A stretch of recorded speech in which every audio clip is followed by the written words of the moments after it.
Hey everyone, this is Scott Weidenkowitz. Today I have a really fun critique because it's a really beautiful scene. It's a very interesting scene, and what is really cool is just by looking at the raw file, I know that I can either go minimal or I can try to recover that sky and really see what's going on back in the distance.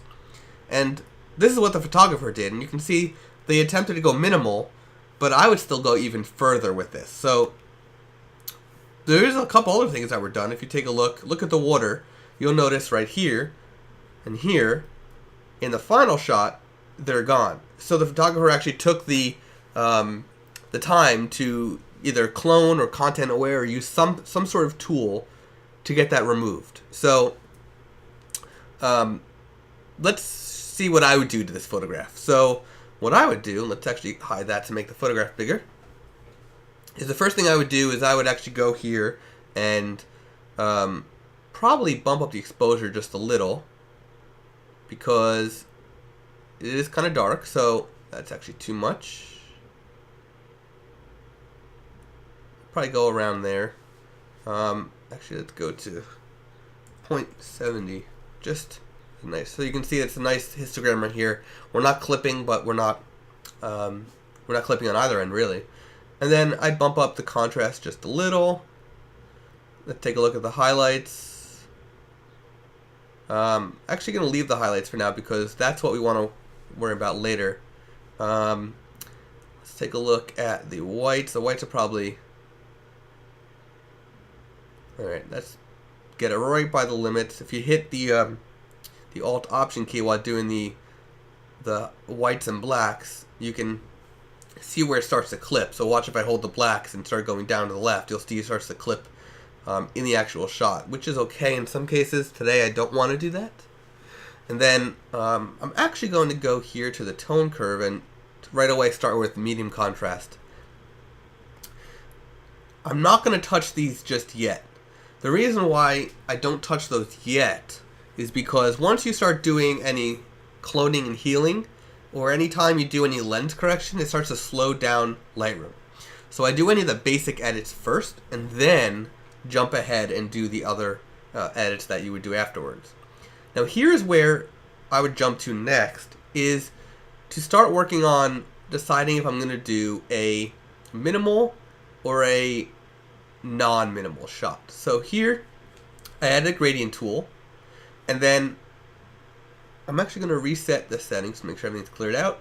Now from here, I'm going to decide if I go down with the highlights, am I getting any detail? Was enough captured in the sensor? And you can see here, there is some color, but that would look very odd. You can see it's a very foggy day, which is really cool. And there is blue and there's some pinks going on here, but I'm not 100% sure if that's what I want to do. So I might actually go the opposite way and go minimal. So if I bump up the exposure like this, if I bring down the shadows, I'll still have some detail here, so I can bring down that just a little. Now, I'm not going to go any further, but you'll see what I'm going to do after this. So I'm actually okay with this, the way it is right now. If I close out the gradient tool and I bring out the brush, and I start painting here, just hit the O key to see it. Turn on the auto mask and get a little closer. So what I'm doing here is I'm basically doing what I did with the gradient tool, but I'm going to do it with just the brush, and I'm actually going to bring down the exposure even more to bring that back so that it's okay here, and I'll even bring it back a little bit over here, but the sky is going to be pure white. So I'll have to really spend some time, if I want it to be detailed, turn off auto mask now, and get every aspect of this area. But I'm not going to go too perfect because it's not my photograph, I'm just doing the critique. And then let's do it here, just do a quick brush, bring this back a little bit.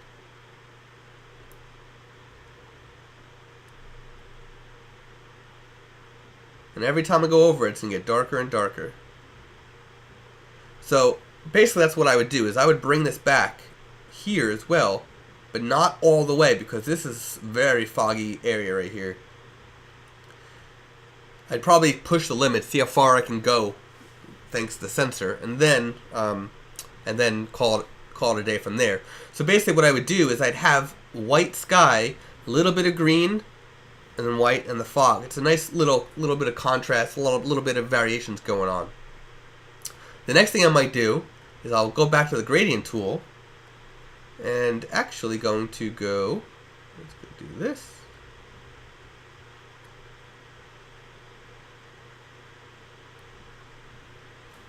And I usually push the limit going down, and you can see I'm actually going the wrong way, which I do that all the time, and then I'll just rotate it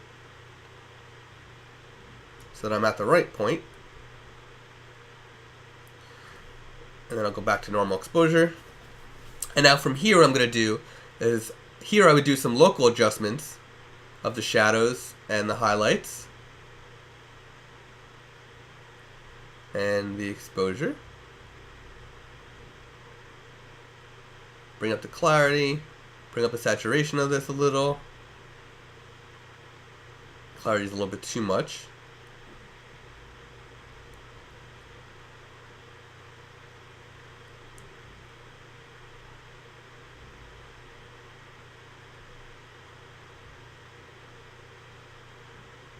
Okay. Close that. And then from here, I could even go in further. I can add a little bit more color if I wanted to. So I can go here to the saturation and actually select certain hues, so certain tones to boost the colors. So here, let's say I want to bring up the greens back here a little bit. And if I wanted to bring down the oranges and the browns in here, I could do that.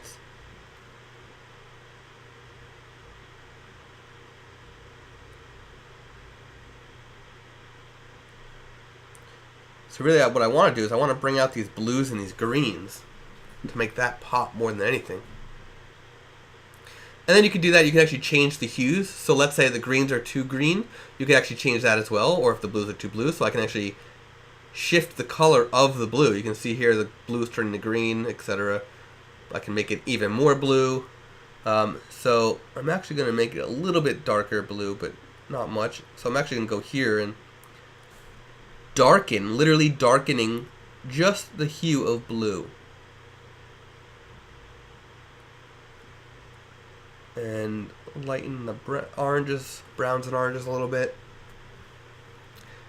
So it's nice because when you do the local adjustments, you can really fine tune pretty much every aspect of it. So definitely use these tools, the local adjustments. So now if I wanted to, I can go and split tone. I'm not going to skip down a detail. I'm not going to touch a detail. Then from here, what I'm going to do is we're going to use the spot healing, do exactly what the photographer did, and get rid of that. Now, this is always better in a tool like Photoshop or a tool like Untitled Software now has it, or Snap Peel Pro has it. And you can see it, again, not perfect. It's okay. It's just a critique. Just to get rid of it. And that. I actually move this over here. And then remove it. And now it's gone. Now here's a before.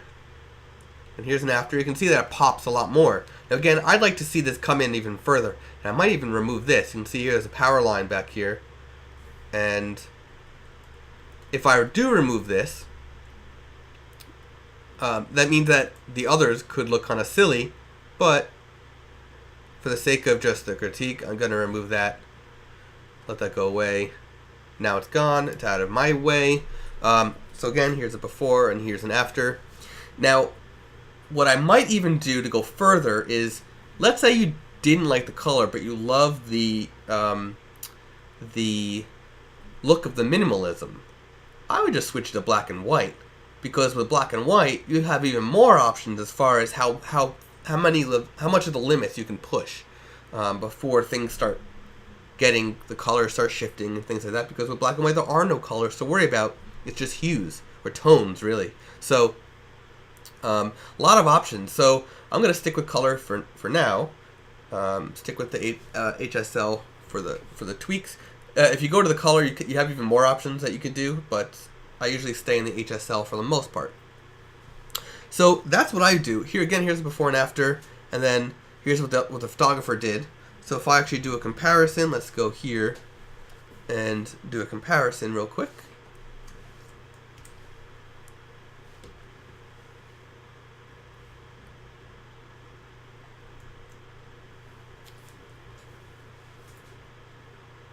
So here's a comparison. The one on the left is what I would do. The one on the right is what the photographer did. You can see that the water on the one I did has a lot more going on, even though I also removed the garbage or whatever was in the water.